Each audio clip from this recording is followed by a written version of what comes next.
Hi, I'm Jill with DisArt, and I am here today with Liz Bartlett and Alexis Troxel as part of our Changing Imagination series, where we look at the ways in which DisArt Festival and the work of DisArt is changing the perceptions that people have about disabilities in our community.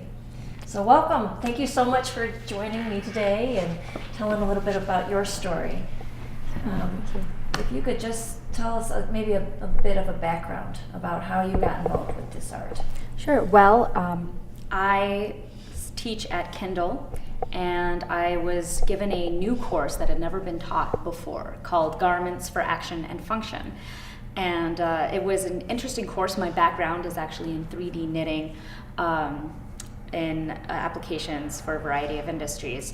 But we tackled one specific problem as the key project for that course, and that was a collaboration with Spectrum Health Innovations to create cut and sew compression garments for children with cerebral palsy, but to make them fun and tailored to their personalities. So that was the project, and the way we collaborated with DisArt is the projects that the students made were then modeled by the children they were made for at a DisArt fashion show. Yeah. Alexis, were you part of that fashion show then? I was. I designed for that. 4-year-old Jason. He has cerebral palsy and he has severe mobility issues. He walks with a walker, so that was the first challenge. And being a fashion major at Kendall, we've never been exposed to our clients, I guess, that we're designing for. Typically it is just a fashion-oriented and fashion-forward course.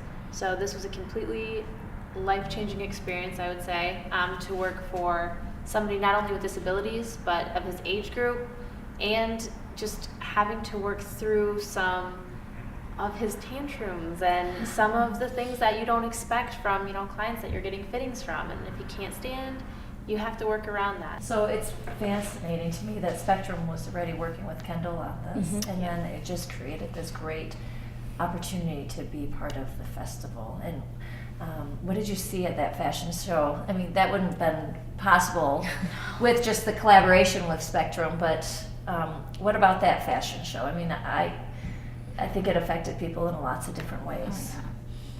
Oh, yeah. Well, there were other collaborations from Open Style Lab at MIT, and I think that provided just another example to the students at Kendall and to everyone in the community who was a part of that fashion show, the different ways a garment needs to be altered for different abilities, and the fact that that people exist who maybe can't zip up their jacket as easily as we can, but that doesn't make them any different. That doesn't mean they don't still want to look good. You have a garment here. Yes, this was actually non-colored prototype that Jason ended up wearing in a very colorful way. This was the smallest garment I've ever made, but it was just an eye-opening thing to see how fabric choice even could affect the way that they're putting these on, wearing them.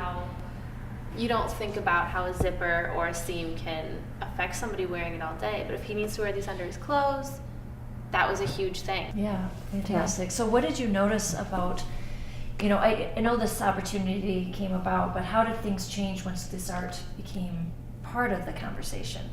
I mean, because you were already doing this with Spectrum Health, right? So there's already been an identified need. So what's the component that you would attribute to DisArt?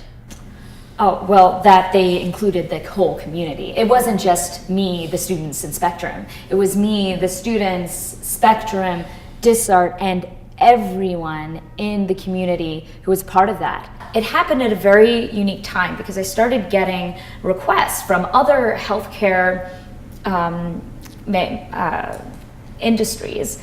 For example, prosthetic limbs. And I got a call from someone who worked there and wanted me to create a liner for their prosthetic limbs, and something that was more comfortable and more accessible. So I was really excited by that, and especially when I further learned that these liners can sometimes cost so much money that people who are amputees go without it. So all of these things happening all at once led me to the decision to leave my job and start my own business.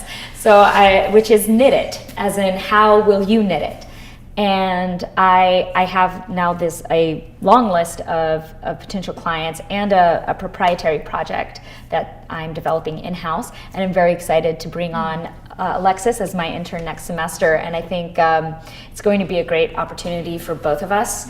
And I'm very excited to work with DisArt on projects in the future because I'm making this my focus. Actually, I went to the Fashion Institute of Technology in New York City, which is, rumored to be one of the best school for fashion in America, but never did I accomplish a project like the one with DisArt that Alexis got to be a part of. So, I mean, just a little ad for Kindle, I guess, because they're like the little design school that could, because they're doing big things for the community, and I really respect that. That's awesome. Yeah. Well, thank you both. It's a pleasure to spend some time with both of you, and I appreciate you being part of our Changing Imagination series. Thank you.